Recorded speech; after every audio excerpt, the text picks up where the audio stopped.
नमस्कार दोस्तों। आज हम बात कर रहे हैं चार्ल्स शोभराज की, जो अपराध और क्राइम की दुनिया का सबसे बड़ा नाम है। ना तो इससे पहले कोई ऐसा अपराधी हुआ और ना ही इसके बाद कोई दूसरा चार्ल्स शोभराज होगा। गजब का कॉन्फिडेंस, चेहरे पर हंसी और रौनक, राजशाही ठाट बाट का लाइफस्टाइल, और आज तक जितने भी अपराध किए उन किए गए अपराधों के लिए कोई शिकन नहीं।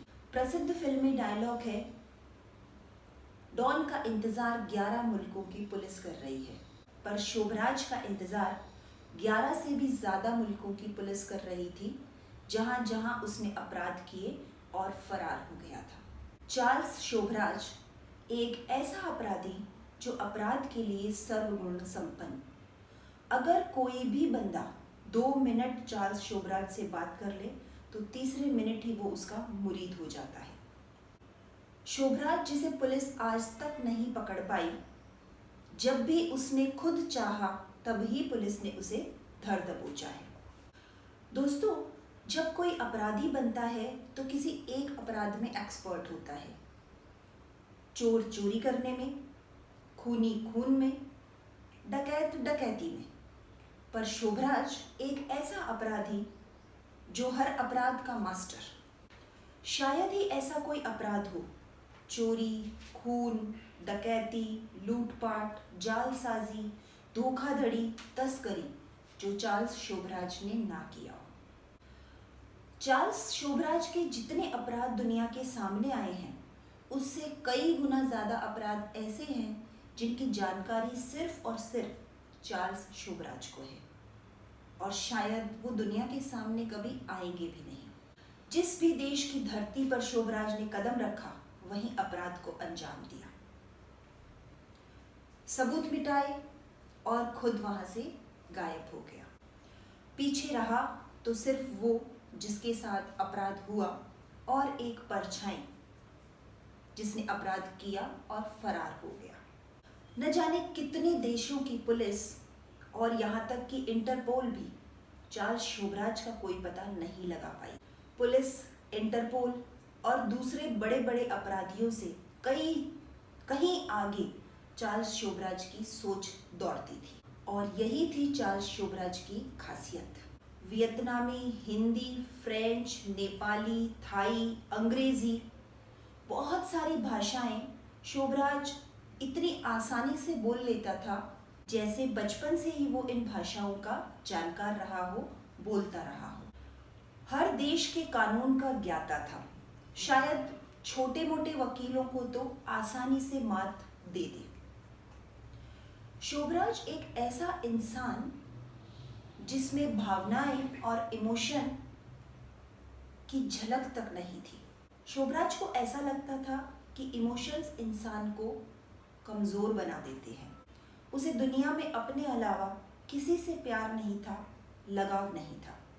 लोगों का भरोसा वो कुछ इस कदर जीतता था कि हर इंसान को लगता इससे बेहतर इंसान उसके लिए कोई हो ही नहीं सकता, और फिर उन्हीं लोगों को बेरहमी के साथ अपना शिकार बनाता और यहाँ तक कि जिंदा जला भी दिया करता था। दोस्तों, अब आप सोचिए, इतने संगीन अपराध करने वाला अपराधी आज भी अगर कोई शोभराज से मिलता है तो कुछ ही देर में उसका फैन हो जाता है। इतने आकर्षक व्यक्तित्व का धनी अंतर्राष्ट्रीय अपराधी चार्ल्स शोभराज। शोभराज का दिमाग इतना तेज कि जेल की सलाखों के पीछे रहते हुए भी लीगल तरीके से वो करोड़ों रुपए कमाता है। दोस्तों, अब चर्चा करते हैं चार्ल्स शोभराज की असल जिंदगी के बारे में।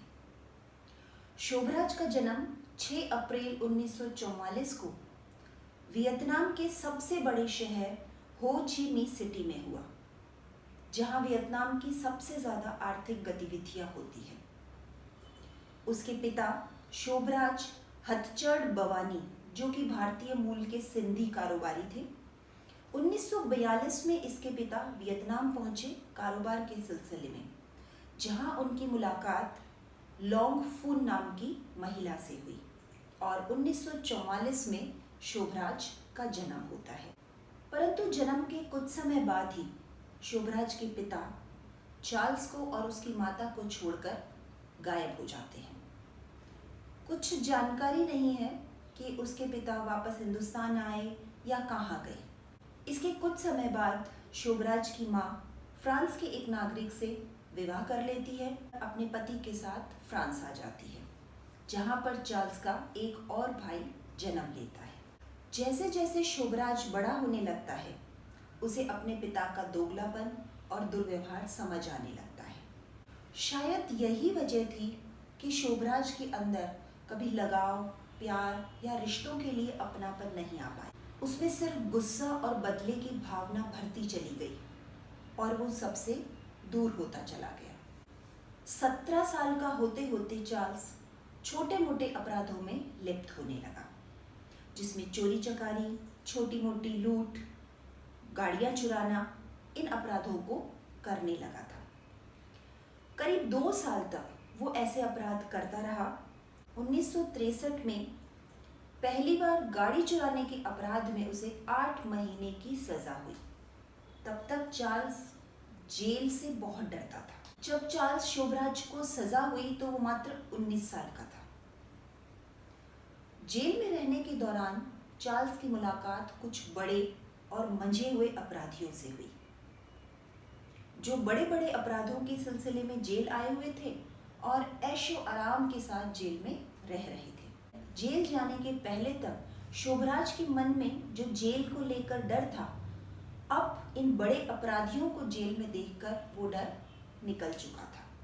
क्योंकि शोभराज दिमाग से बहुत तेज था, तो जेल में अपराधियों की संगत में उसने बहुत कुछ सीखा और जेल से निकलने के बाद एक नया शोभराज तैयार था।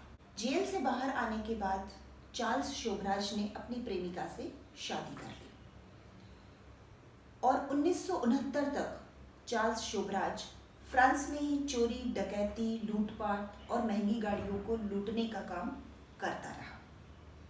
फ्रांस में साल दर साल उसके अपराध कुछ इस तरह बढ़ गए थे कि अब पुलिस उसे ढूंढने की फिराक में थी और ये बात चार्ल्स को समझ आ रही थी कि अब वो कभी भी पुलिस की गिरफ्त में आ सकता है। तो फाइनली 1969 में शोभराज ने अपनी प्रेग्नेंट बीवी के साथ नकली पासपोर्ट के सहारे फ्रांस को छोड़ दिया और शोभराज पहुंच जाता है फ्रांस को छोड़कर भारत, मुंबई में।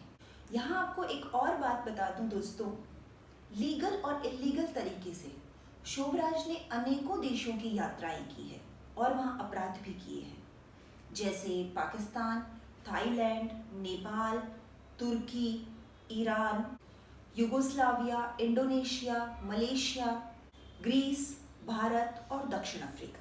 पर खासियत देखिए, शोभराज ने कभी भी अपना असली पासपोर्ट यूज नहीं किया।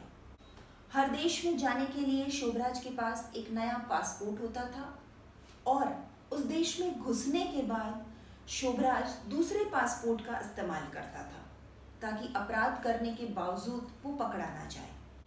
शोभराज को अच्छी तरह मालूम था कि यदि आप एक देश में अपराध करके किसी दूसरे देश में जाएं, तो उस समय पासपोर्ट ही एक अकेला ऐसा दस्तावेज था जिससे आपको पकड़ा जा सकता था। क्योंकि हम जैसे ही किसी देश में जाते हैं, उस देश में हमारे पासपोर्ट के थ्रू हमारी एंट्री हो जाती है और शोभराज ऐसी कोई भी कमी नहीं छोड़ना चाहता था जिससे अपराध के बाद उसे पकड़ लिया जाए। तो अब 1969 में शोभराज मुंबई पहुंचता है और वहाँ फिर से अपने अपराधों का सिलसिला शुरू करता है। गाड़ियाँ चुराना, चोरी, लूट, डकैती करना और अब ड्रग्स की तस्करी भी शुरू कर देता है। 1969 से 1973 तक शोभराज मुंबई में रहता है और अपराध करता है। इस दौरान उसे एक बेटी होती है जिसका नाम उषा रखा जाता है। साथ ही इसी टाइम पीरियड में एक और क्रिमिनल उसका दोस्त बनता है, अजय चौधरी। और मुंबई में अपराध करते समय अजय चौधरी और शोभराज की बीवी उसे पूरी तरह से साथ देते हैं। अब क्योंकि मुंबई में 4 साल हो चुके थे, 1973 आ गया और शोभराज को अच्छे से पता है कि बहुत ज़्यादा समय तक एक स्थान पर नहीं रुकना। ये उसका उसूल था, क्योंकि ज़्यादा समय एक जगह पर रुककर अपराध करने से पुलिस की नज़र में आ जाएगा और फिर उसे गिरफ्तार कर लिया जाएगा। और पुलिस को चकमा देने में शोभराज माहिर था। 1973 में शोभराज मुंबई से दिल्ली आता है, एक बड़ा हाथ मारने की फिराक में। यहाँ आकर उसे पता चलता है कि दिल्ली के जाने माने अशोका होटल के ऊपर के फ्लोर पर एक बड़ा ज्वेलरी शोरूम है। बाकायदा शोभराज उस शोरूम के आसपास जाता है, वहाँ के स्टाफ से मिलता है और अपनी आगे की योजना अपने दिमाग में बनाना शुरू कर देता है। कुछ दिन बाद चार्ल्स इस शोरूम को लूटने का प्लान बनाकर शोरूम में पहुंचता है। कौन स्टाफ कहाँ बैठता है और कौन क्या है, इस बात की जानकारी चार्ल्स को पहले से थी। अब क्योंकि ये बातों का जादूगर था, तो अपनी मीठी मीठी बातों में वहाँ के स्टाफ को फंसाकर नशीली दवाएं दे देता है। कुछ स्टाफ बेहोश हो जाता है इस नशे की वजह से और बाकी के स्टाफ पर गन रखकर पूरे के पूरे ज्वेलरी शोरूम को खाली कर देता है। लेकिन जल्द ही दिल्ली पुलिस चार्ल्स शोभराज को पकड़ लेती है और तिहाड़ जेल भेज देती है। ये पहला मौका था जब शोभराज को पुलिस ने गिरफ्तार किया और जेल भेजा था, वरना पिछले 4 साल से शोभराज हिंदुस्तान में बहुत सारे अपराधों को अंजाम दे चुका था, पर पुलिस की गिरफ्त में नहीं आया था। अब तिहाड़ जेल में शोभराज झूठी बीमारी का कारण बताता है और उसे अस्पताल ले जाया जाता है। अस्पताल वेलिंगटन अस्पताल। क्योंकि इस समय तक चार्ल्स शोभराज बहुत बड़ा अपराधी साबित नहीं हुआ था, इसलिए उसके साथ 1-2 गिने चुने पुलिस वाले उसकी सुरक्षा में अस्पताल में मौजूद थे, जिन्हें चकमा देकर शोभराज वेलिंगटन हॉस्पिटल से भाग जाता है। दिल्ली पुलिस की गिरफ्त से फरार होने के बाद चार्ल्स शोभराज अपनी बीवी के साथ हिंदुस्तान छोड़ देता है और पहुंचता है अफगानिस्तान काबुल, जहां वो अपने आगे के प्लान्स को एग्जीक्यूट करने के बारे में तैयारी करता है। और अफगानिस्तान काबुल में उसका टारगेट है यूरोपियन टूरिस्ट।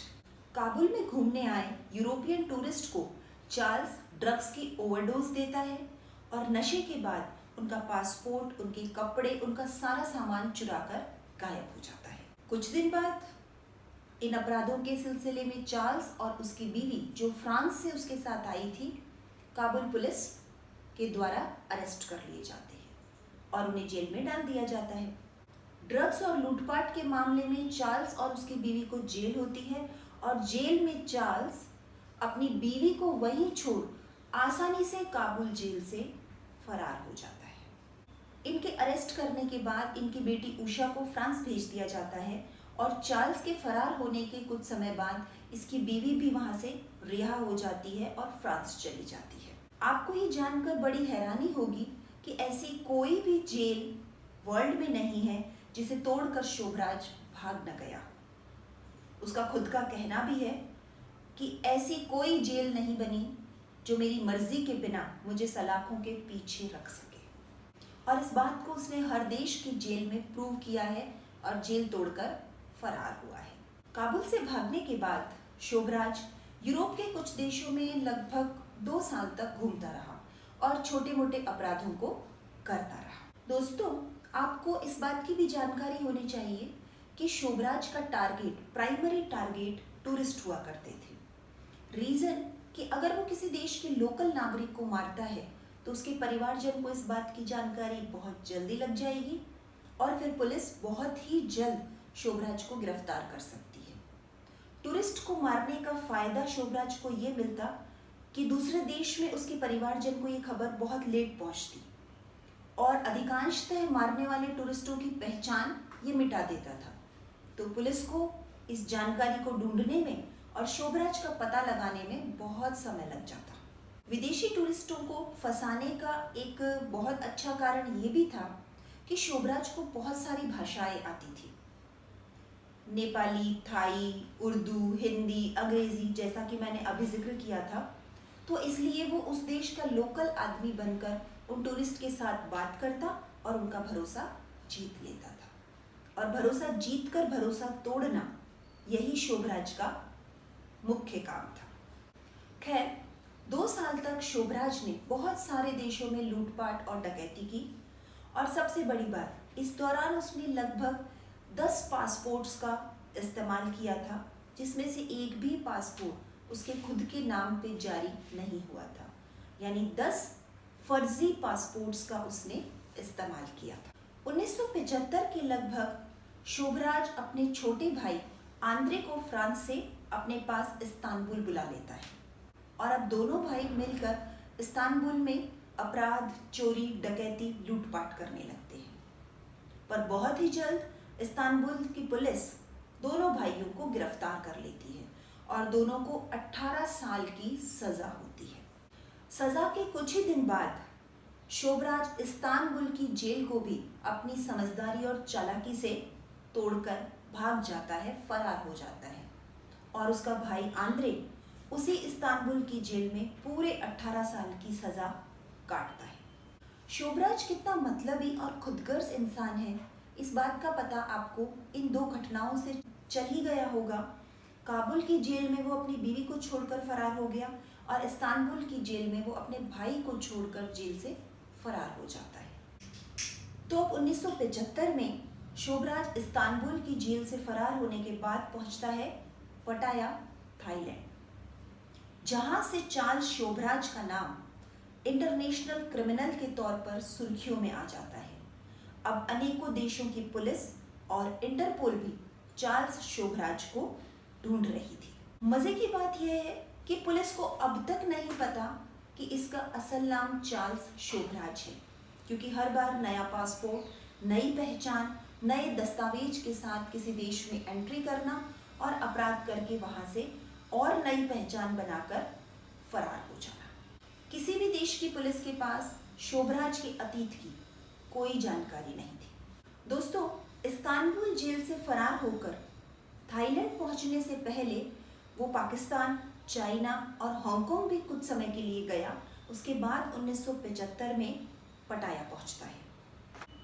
पटाया पहुंचने के पीछे शोभराज का मकसद बिल्कुल साफ और स्पष्ट था, क्योंकि पटाया में टूरिस्ट बहुत आते हैं, और खासकर यूरोपियन टूरिस्ट जिनके पास बहुत पैसा होता है। उन सब को बातों में फांस कर उनका पैसा लूटना, यही मकसद था चार्ल्स शोभराज का पटाया में। उसे अच्छी तरह से पता था पटाया में ऐसे लोगों को ढूंढना बहुत आसान है, और भाषाएं जानने के कारण फंसाना भी आसान है। इसलिए उसने अपने इन अपराधों को अंजाम देना पटाया में शुरू किया।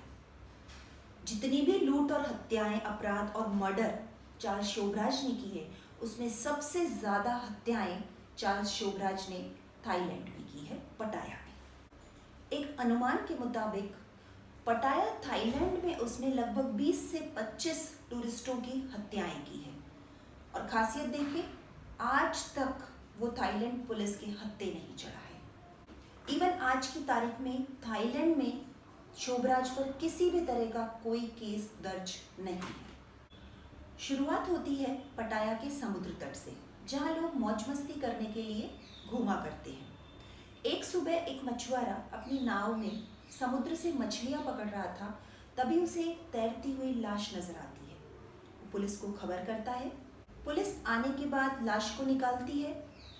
शिनाख्त होने पर पता चलता है कि ये एक यूरोपियन टूरिस्ट युवती थी, जिसकी उम्र लगभग 21 से 23 साल के बीच रही होगी। लाश को कब्जे में लेकर पुलिस छानबीन करना शुरू करती है, पर पुलिस को मालूम ही नहीं चलता कि ये लड़की कौन है, कहाँ से आई है, इसकी पहचान क्या है। पोस्टमार्टम रिपोर्ट में ये ज़रूर सामने आता है कि लड़की ने ड्रग्स ली थी, तो पुलिस अंदाज़ा लगाती है कि शायद ड्रग्स ज़्यादा लेने की वजह से स्विमिंग करते हुए उसकी मृत्यु हो गई थी। इसके कुछ ही दिन बाद पटाया शहर के आउटर एरिया में फिर से एक युवती की लाश मिलती है। पुलिस लाश की शिनाख्त करती है, तो फिर से पता चलता है कि वो भी एक यूरोपियन टूरिस्ट लड़की थी, और उसकी उम्र भी लगभग 21 से 23 साल के बीच थी। पर जैसे ही लाश का पोस्टमार्टम होता है, तो पुलिस के पैरों तले की ज़मीन खिसक जाती है, क्योंकि इस पोस्टमार्टम रिपोर्ट में भी ड्रग्स की ओवरडोज की वजह से मृत्यु नजर आ रही थी। साथ ही पोस्टमार्टम रिपोर्ट में ये भी खुलासा होता है कि लड़की की हत्या की गई थी गला दबाकर। यूरोपियन टूरिस्ट जिसकी हत्या कर दी गई है। पुलिस में हड़कंप मच जाता है ये जानकर कि एक हत्यारा खुलेआम थाईलैंड में घूम रहा है। दूसरी लड़की के बारे में भी जब पुलिस छानबीन करती है तो कोई पहचान, नाम, किस देश से आई है, किसी भी जानकारी या किसी भी दस्तावेज का पता पुलिस को नहीं लगता है। पुलिस अपनी छानबीन में लगी रहती है। पटाया शहर के नज़दीक ही पुलिस को 2 लाशें मिलती है, एक युवक और एक युवती की। फिर से दोनों की उम्र 21 से 23 साल के बीच। पुलिस की हालत खराब हो जाती है क्योंकि ये दोनों भी यूरोपियन टूरिस्ट थे और इनकी लाशें अर्ध जली स्थिति में मिलती है। दोस्तों, पटाया शहर जो है वो मौज मस्ती, नाइट लाइफ के लिए बहुत ही फेमस है और इसे दुनिया का सुरक्षितम शहर में से एक माना जाता है। ऐसे पटाया शहर में एक के बाद एक 3 मर्डर होते हैं और 4 लाशें मिलती है और ये सारे ही कत्ल टूरिस्ट के हैं, यूरोपियन टूरिस्ट के। इस जोड़े की लाशों का जब पोस्टमार्टम होता है तो उस रिपोर्ट में खुलासा होता है कि जब इनकी लाशों को जलाया गया था उस समय दोनों ड्रग्स के नशे में टुल्ल थे, यानी जिंदा दोनों लोगों को जला दिया गया था। किसी भी देश की पुलिस के लिए ये मामला बहुत बड़ा था, जहां एक के बाद एक हत्याएं हो रही थी, टूरिस्ट की हत्याएं हो रही थी और कोई पहचान, कोई सबूत नहीं मिल रहा था। पुलिस को अब ये समझ आ चुका था कि एक सीरियल किलर है जो एक के बाद एक मर्डर करते जा रहा है और मर्डर करने के साथ साथ वो सारे सबूत भी मिटा रहा था। कातिल के नाम पर अब तक पुलिस के पास कोई सबूत नहीं था। रॉयल थाई पुलिस के लिए ये एक बहुत बड़ा चैलेंज हो गया था, इस हत्यारे को ढूंढना और अपने शहर को फिर से सुरक्षा के पैमाने पर सही सिद्ध करना। पुलिस अपनी छानबीन में लगी हुई थी, पर पुलिस को ये कतई अंदाजा नहीं था कि ये सब कुछ एक और टूरिस्ट जो पटाया में घूम रहा है, चार्ल्स शोभराज के द्वारा किया गया था। पुलिस की जांच के दायरे में सिर्फ छोटे मोटे अपराधी थे और उन्हीं की छानबीन और जांच कर पुलिस इन मामलों को सुलझाने की कोशिश कर रही थी। वास्तव में ये सब किया धरा था चार्ल्स शोभराज का, जिसने एक छोटा सा सबूत भी पुलिस के लिए नहीं छोड़ा। इस बीच पुलिस ने जो जोड़ा मारा गया था उनकी अधजली स्थिति में फोटो अखबार में प्रकाशित कर दी और जितनी भी जानकारियां उनके पास थी, उनकी कद काठी, वो सारी जानकारियां अखबार में डाल दी गई। इसी बीच दोस्तों, आपको एक बात और बता दूं, जितनी भी हत्याएं हुई थी वे सारी की सारी लड़कियां हत्या के समय अपने स्विमिंग सूट में यानी बिकनी में थी और इसी से चार्ल्स शोभराज, इन सब का मर्डर करने वाला चार्ल्स शोभराज कहलाने लगा serial bikini killer. Royal Thai police ने पटाया के अखबार में जो खबर दी थी अधजली लाशों की फोटो के साथ में, वो एक टूरिस्ट देख लेती है। टूरिस्ट जिस होटल में थी उसे ध्यान पड़ता है कि शायद पड़ोस के कमरे में उसने कभी इस जोड़े को आते जाते हुए देखा था 3 और लोगों के साथ में। 3 लोग वो जो शोभराज के साथ थे। शोभराज अब तक अजय चौधरी और एक और यूरोपियन लड़की जो कि डॉक्टरी की पढ़ाई कर रही थी, उनके साथ में एक छोटी सी गैंग बना चुका था। अखबार की खबर के आधार पर वो टूरिस्ट लड़की जिसने इस जोड़े को शोभराज के कमरे में आते हुए देखा था, वो शोभराज के कमरे में चोरी छुपे जाती है और वहाँ अपने लेवल पर छानबीन करती है। उसे वहाँ पर तरह तरह के 8-10 पासपोर्ट मिलते हैं एक ही आदमी के, कुछ ड्रग्स और सिरिंज मिलती है। इन सबको कुछ सबूत मानते हुए और दिमाग में ये सोचते हुए कि शायद उस जोड़े की हत्या करने वाला मर्डरर इसी रूम में है, ये लड़की पुलिस को सूचना देती है। सूचना के बाद पुलिस उस कमरे में पहुंचती है। उस होटल के कमरे में पुलिस को 3 लोग मिलते हैं। चार्ल्स शोभराज, मुंबई से उसका दोस्त बना, उसके साथ पटाया आया अजय चौधरी, और एक यूरोपियन लड़की जो थाईलैंड में डॉक्टरी की पढ़ाई कर रही थी। इन तीनों को पुलिस गिरफ्तार कर लेती है और वहां से एक सिक्योर बॉक्स उनके साथ लेकर पुलिस स्टेशन पहुंचते हैं, जहां पर तीनों से पूछताछ की जाती है। अजय चौधरी के पास लीगल इंडियन पासपोर्ट था, लड़की के पास यूरोपियन पासपोर्ट था, और चार्ल्स शोभराज एक अमेरिकन पासपोर्ट पुलिस को दिखा देता है। और इस तरह कोई भी प्रूफ न मिलने के कारण और चार्ल्स शोभराज की मीठी और चिकनी चुपड़ी बातों के कारण पुलिस को उन तीनों को छोड़ना पड़ता है। और जिस बॉक्स को पुलिस होटल के कमरे से लेकर आई थी, उस बॉक्स में भी पुलिस को कुछ पुराने बिल के अलावा कोई भी जानकारी नहीं मिलती है। तो इस तरह फिर से अपनी चालाकी और समझदारी के दम पर इतने कत्ल करने के बावजूद चार्ल्स शोभराज पुलिस से आराम से बेदाग बाहर निकल जाता है। थाई पुलिस पूछताछ के बाद प्रूफ ना होने की वजह से इनके पासपोर्ट को रख लेती है और तीनों को छोड़ देती है, ये कहकर कि आगे की छानबीन में इनकी जरूरत पड़ेगी। अब इन तीनों को पता था कि कभी भी पुलिस उन्हें गिरफ्तार कर सकती है किसी भी तरह का सबूत मिलने पर। तीनों के पासपोर्ट पुलिस में जमा है। शोभराज तीनों के लिए नए पासपोर्ट बनाता है और उस नकली पासपोर्ट के बेस पे अब ये पटाया थाईलैंड को छोड़कर पहुंचते हैं नेपाल, काठमांडू में। नेपाल पहुंचने के बाद शोभराज अपनी आदत से बाज आने वाला नहीं था। जिस तरह की घटनाएं पटाया शहर में एक के बाद एक लगभग 25 के लगभग कत्ल कर चुका था, काठमांडू के अंदर एक अमेरिकन और कैनेडियन जोड़े के साथ भी उन्हीं सारी सेम घटनाओं को अंजाम दिया जाता है और ड्रग की ओवरडोज के बाद उनकी भी हत्या कर दी जाती है। इस जोड़े में युवक अमेरिकन मूल का निवासी और युवती कैनेडियन महिला थी। जैसे ही अमेरिकन और कैनेडियन टूरिस्ट की काठमांडू में हत्या हो जाती है, ये किसी भी देश के लिए बहुत शर्म की बात है कि वे टूरिस्टों को सुरक्षा नहीं प्रदान कर पाते।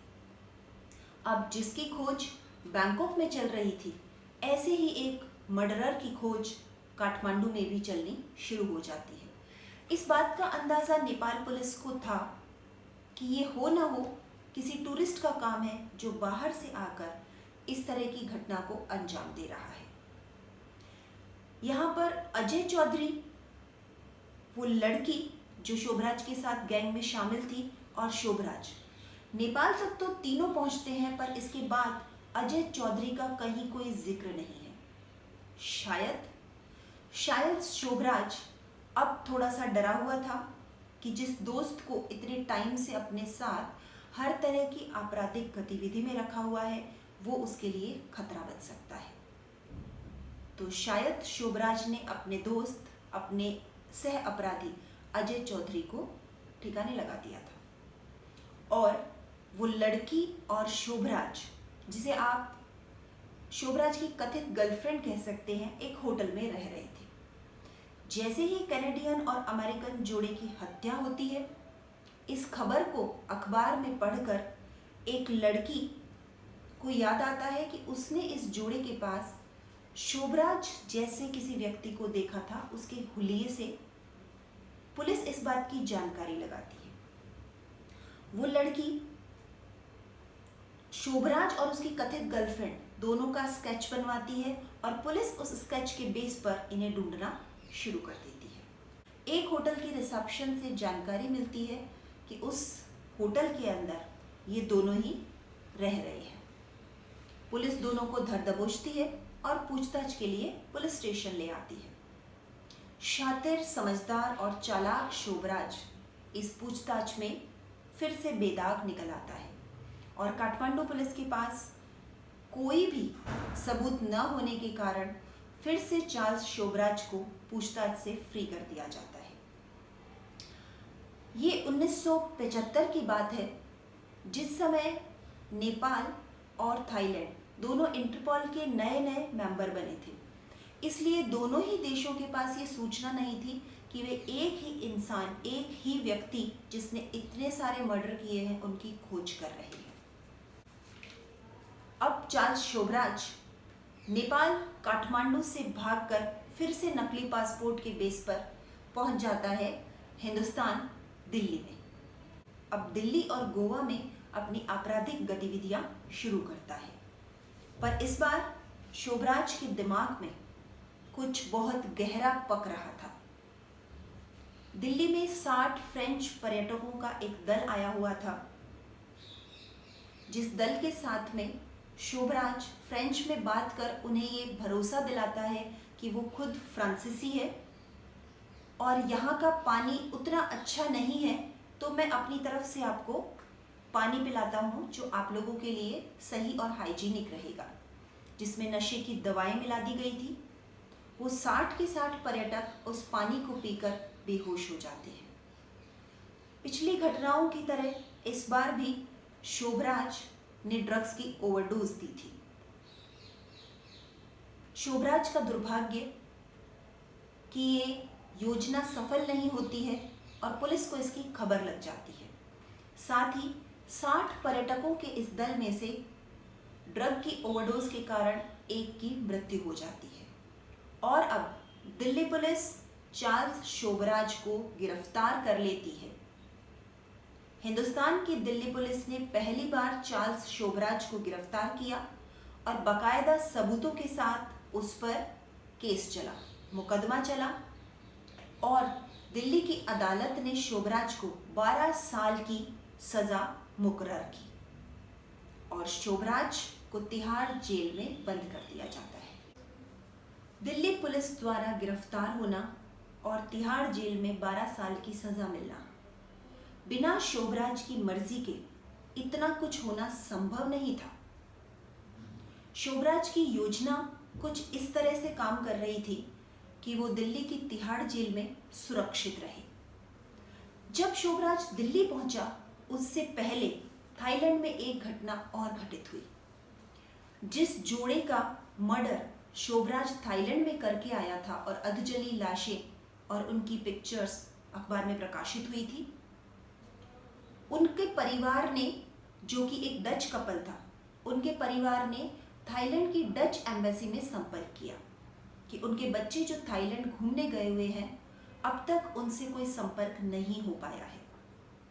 जैसे ही डच एम्बेसी ने थाई पुलिस को इस बात की सूचना दी, बात सामने आ गई थी कि जो जोड़ा अधजली अवस्था में मरा हुआ मिला था, वो डच कपल था।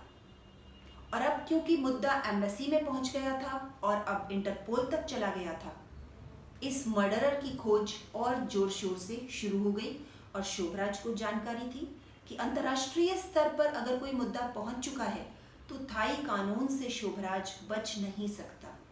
इसलिए उसने बड़ी सजा से बचने के लिए हिंदुस्तान की तिहाड़ जेल में 12 साल की छोटी सजा काटना ज्यादा सही समझा। नेपाल के अंदर जिस अमेरिकन और कैनेडियन जोड़े का कत्ल हुआ था, इसकी सूचना भी अब इंटरपोल तक जा पहुंची थी और अब इंटरपोल को थाईलैंड और नेपाल दोनों में हुई हत्याओं की समानता की जानकारी थी और अब वो ढूंढ रहे थे चार्ल्स शोभराज को, इंटरनेशनल क्रिमिनल। बैंकॉक पुलिस ने भारत सरकार से ये गुजारिश की थी कि चार्ल्स शोभराज, जो थाईलैंड में बहुत सारी हत्याएं कर कर आया है, उसे थाईलैंड भेज दिया जाए। पर हिंदुस्तान की सरकार ने ये कहा कि जब वो तिहाड़ जेल में 12 साल की सज़ा पूरी कर चुका होगा, तब उसकी वापसी थाईलैंड कर दी जाएगी। और यकीनन थाईलैंड के कानून में चार्ल्स शोभराज के लिए सजाए मौत ही मिलनी तय थी। अब शोभराज की योजना सिर्फ एक, तिहाड़ जेल में ज़्यादा से ज़्यादा समय बिताना और अगर हो सके तो हिंदुस्तान की नागरिकता लेना। लगभग 20 साल शोभराज हिंदुस्तान में बिताना चाहता था। इसके पीछे एक गहरा राज। थाईलैंड के अंदर ये नियम है कि यदि 20 साल तक किसी भी अपराधी को ना पकड़ा जाए और उसे सज़ा ना मिले तो इस मुकदमे को खारिज मान लिया जाता है और फिर उस अपराधी को सज़ा नहीं होती। बस इन्हीं 20 सालों को ख़त्म करने का इंतज़ार था चार्ल्स शोभराज को। 1976 में शोभराज तिहाड़ जेल जाता है दिल्ली में, और दिल्ली तिहाड़ जेल में सारी सुविधाओं से युक्त जीवन जीता है, बिल्कुल शाही ठाठ के साथ में। तिहाड़ जेल में चार्ल्स शोभराज का रुबाब कुछ इस तरह का था कि वहाँ सभी उसे चार्ल्स साहब कहते थे। यहाँ तक भी सुनने में आया है कि खुद जेलर चार्ल्स के कमरे में आने पर अपनी कुर्सी उसे ऑफर कर दिया करता था। चार्ल्स शोभराज ने दिल्ली के तिहाड़ जेल में अधिकांश लोगों को पैसे से मदद की और उनका भरोसा जीत लिया था। एक बहुत ही अच्छे इंसान की तरह उसका व्यवहार तिहाड़ जेल में चल रहा था। 12 साल की सज़ा खत्म होने को थी। लगभग 10 साल बहुत ही सरलता के साथ अपनी सज़ा काटने के बाद अब चार्ल्स शोभराज को यहाँ से भागना था। क्यों भागना था, इसके पीछे क्या कारण था, इसकी जानकारी अब आपको आगे मिलेगी। 10 साल पूरे होने पर चार्ल्स शोभराज ने एक योजना बनाई और इस योजना में अपने भागने का पूरा इंतजाम किया। चार्ल्स शोभराज को भागने में तिहाड़ जेल के बाहर से एक अपराधी ने सहायता की जिसका नाम था डेविड हॉल। डेविड हॉल वो ब्रिटिश अपराधी था जिसे अपनी समझदारी और चालाकी के दम पर शोभराज ने मात्र 12,000 रुपए की जमानत पर जेल से बाहर निकाल दिया था। ऐसा भी कहा जाता है कि तिहाड़ जेल में बाकायदा चार्ल्स शोभराज ने अपनी लाइब्रेरी बनाई हुई थी जिसमें अलग अलग देशों के कानून की किताबें थी। हम पहले भी जिक्र कर चुके हैं शोभराज के कानून के ज्ञान के बारे में, और इसी ज्ञान और कानून की बारीकियों को जानने के कारण उसने उस अपराधी को छुड़वा दिया जिसे उम्र कैद की सज़ा थी, मात्र 12,000 रुपए की जमानत राशि पर। इस डेविड हॉल ने बाहर से शोभराज को सहायता की और जेल के अंदर 3 बड़े और खूंखार अपराधी ब्रिजमोहन, लक्ष्मी नारायण और राजू भटनागर शोभराज के साथ थे। घटना कुछ यूं घटित होती है कि सजा के 10 साल बाद एक दिन चार्ल्स शोभराज अपने बर्थडे का ऐलान करता है और उस बर्थडे को मनाने के लिए तैयारियां शुरू करता है। बाकायदा मिठाई, फल जेल प्रशासन बाहर से मंगवाता है। इस समय तक चार्ल्स शोभराज के पास कैश का इंतज़ाम, नशे की दवाएं लाल पोस्त का इंतज़ाम और जेल के बाहर गाड़ियों का इंतज़ाम हो चुका था। चार्ल्स शोभराज जिसके तिहाड़ जेल में सब कायल थे, सबको बड़ी खुशी होती है कि शोभराज अपना बर्थडे मना रहा है। बाकायदा मिठाई, फल सब आते हैं और शोभराज खुद अपने हाथों से इस मिठाई में मिलाता है नशे की दवाएं और सिर्फ 5 मिनट के अंदर अपने आसपास के सारे कैदियों को वो ये मिठाई खिला देता है। अपनी बैरक से लेकर तिहाड़ जेल के मेन गेट तक के हर एक कैदी और पुलिस ऑफिसर को खुद चार्ल्स अपने हाथों से मिठाई खिलाता है ताकि कोई भी ऐसा ना रह जाए जिसने नशे वाली मिठाई ना खाई हो। और अगले 10 मिनट में सभी कैदी, सारे पुलिस ऑफिसर नशे में बेहोश हो जाते हैं और बड़े शान के साथ चार्ल्स शोभराज अपने 3 अपराधी मित्रों के साथ तिहाड़ जेल में घूमता हुआ आसानी से तिहाड़ जेल का मेन गेट खोलता है और बाहर निकल जाता है। कहा जाता है उस समय चार्ल्स शोभराज के पास कैमरा था, उसने बाकायदा तिहाड़ जेल के मेन गेट के आगे खड़े होकर फोटो भी खिंचवाई थी। और इस तरह 12 साल की सजा को 10 साल पूरे करने के बाद चार्ल्स शोभराज दिल्ली की तिहाड़ जेल से फरार हो जाता है। यहाँ से फरार होने के बाद चार्ल्स शोभराज अपने दोस्त डेविड हॉल के साथ, जिसने उसे भागने में मदद की थी, पहुंचता है गोवा। कुछ दिन अंडरग्राउंड रहने के बाद ही शोभराज आराम से खुले आम गोवा में घूमना शुरू करता है, कसिनो जाना, बीच पर घूमना। जैसे शोभराज चाहता था कि पुलिस उसे देखे और देखकर उसे फिर से पकड़ ले। कुछ इस तरह की खुफिया योजना शोभराज के दिमाग में चल रही थी। गोवा में शोभराज को मुंबई पुलिस का एक ऑफिसर शेंडे देख लेता है, जिसने 1971 में भी शोभराज को पकड़ा था। एक रेस्टोरेंट में चार्ल्स शोभराज और डेविड हॉल को बहुत आसानी के साथ शेंडे पकड़ लेता है और इस तरह मुंबई पुलिस चार्ल्स शोभराज को अपने दोस्त के साथ गिरफ्तार करती है और फिर से उसे दिल्ली लाया जाता है। जेल से भागने के जुर्म में अब चार्ल्स शोभराज की सजा 9 साल और बढ़ा दी जाती है और शायद यही थी शोभराज की योजना कि कैसे भी करके उसे 20 साल हिंदुस्तान में ज़रूर से काटने हैं ताकि वो बैंकॉक के कानूनों से मुक्त हो सके। और अब आगे के 9 साल भी चार्ल्स शोभराज को तिहाड़ जेल में ही गुजारने थे। 12 और 9 21 साल की सज़ा चार्ल्स शोभराज दिल्ली की तिहाड़ जेल में काटता है। लगभग 36 से 38 साल चार्ल्स शोभराज जेल में रहा है और उसमें 21 साल की सज़ा उसने दिल्ली के तिहाड़ जेल में काटी है। 1976 से फरवरी 1997 तक शोभराज तिहाड़ जेल में रहता है। बहुत ही अच्छे व्यवहार के साथ वो अपनी जेल की सज़ा पूरी करता है और 97 में वो तिहाड़ जेल से रिहा हो जाता है। दोस्तों, क्योंकि वास्तव में चार्ल्स शोभराज के पास फ्रांस की नागरिकता थी, तो भारत सरकार अब उसे एक्सपोर्ट करती है फ्रांस में। दिल्ली की तिहाड़ जेल से निकलकर शोभराज पहुंच जाता है फ्रांस और फ्रांस में मीडिया की सुर्खियां बटोरता है और बाकायदा पैसे लेकर मीडिया को इंटरव्यूज देता है। अब तक चार्ल्स शोभराज अंतरराष्ट्रीय रूप से प्रसिद्ध हो चुका था, एक इंटरनेशनल क्रिमिनल, कुख्यात हत्यारा। मीडिया के इंटरव्यूज लिए जाते हैं और चार्ल्स शोभराज खूब पैसा कमाता है। लगभग 6 साल तक 1997 से 2003 तक चार्ल्स शोभराज फ्रांस में रहता है।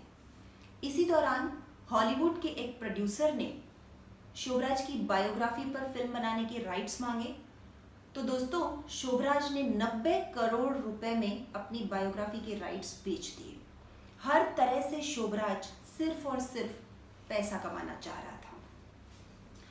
1997 से 2003 शोभराज फ्रांस में रहा और फिर न जाने चार्ल्स शोभराज को क्या सूझा कि वो वहां से पहुंच जाता है काठमांडू, नेपाल। जबकि शोभराज को जानकारी थी कि नेपाल में उसके खिलाफ कैनेडियन महिला और एक अमेरिकन युवक के मर्डर का केस चल रहा है।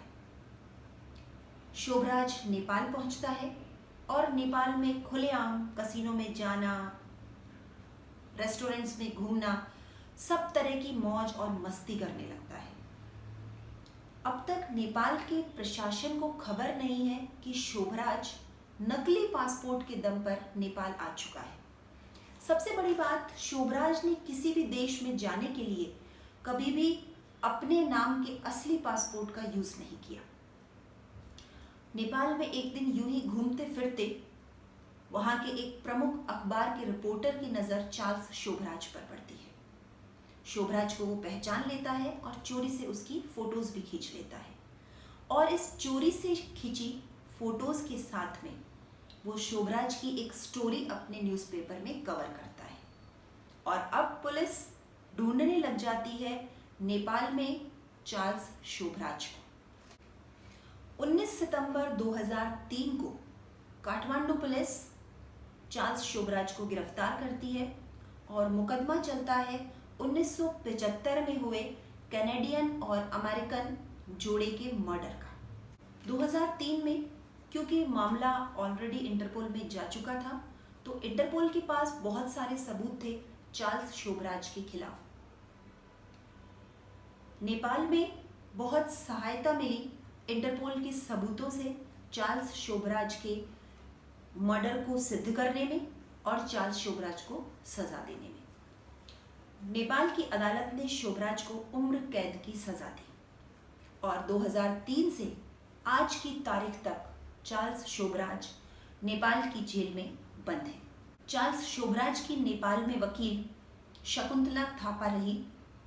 शकुंतला थापा केस के सिलसिले में शोभराज से मिलने के लिए जेल जाती थी और उसके साथ उसकी बेटी निकिता विश्वास भी जेल जाती थी।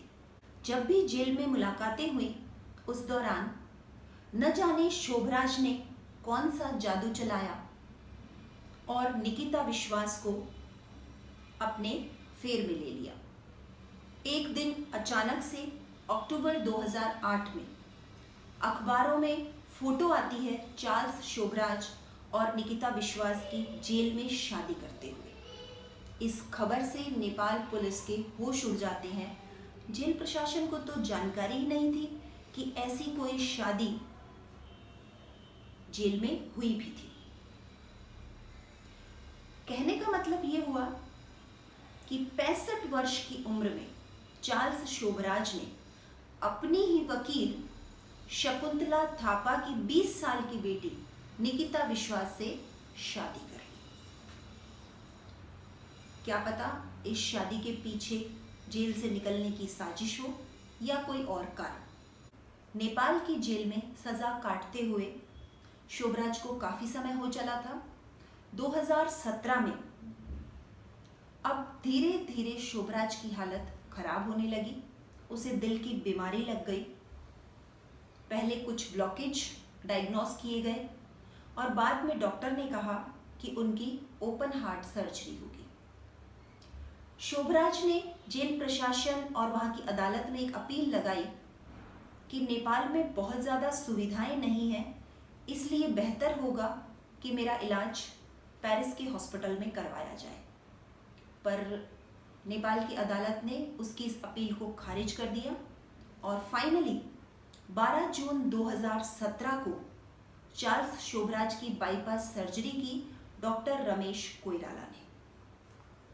5 घंटे तक चली इस सर्जरी के बाद चार्ल्स शोभराज स्वस्थ होने लग गए और बाकायदा उन्होंने डॉक्टर रमेश कोइराला से कहा कि मैं चाहता हूं कि मैं आपके आईसीयू के अंदर कुछ बेड साइड टेबल्स डोनेट करूं। डॉक्टर कोइराला का कहना है कि मुझे ये सुनकर बड़ी हंसी आई कि एक अपराधी जो सरकारी खर्चे पर अपना इलाज करवाता है, उसकी बाईपास सर्जरी होती है और वो मुझे डोनेशन की बात कर रहा है। पर ये सच है, नेपाल की जेल में रहते हुए ही चार्ल्स शोभराज ने उसी हॉस्पिटल के लिए जिसमें उसकी बाईपास सर्जरी हुई थी बेड साइड टेबल अरेंज करवा दी। आज चार्ल्स शोभराज की उम्र 75 से ऊपर हो चुकी है। फिर से शोभराज ने कुछ साल पहले नेपाल के एक नियम का फायदा उठाने की कोशिश की। नेपाल में नियम है, यदि किसी अपराधी की उम्र 72 साल हो जाती है तो उसे जेल से रिहा कर दिया जाता है। तो शोभराज की अपील है कि मेरी भी उम्र 72 से काफ़ी ऊपर हो चुकी है, अब मुझे भी नेपाल की जेल से रिहा कर दिया जाए। अभी तक नेपाल की अदालत ने चार्ल्स शोभराज की रिहा करने की अपील पर अपना कोई पक्ष नहीं रखा है। इसी के साथ आज की कहानी को विराम देते हैं और जल्दी मिलेंगे फिर एक नई कहानी और एक नई शख्सियत के साथ। धन्यवाद।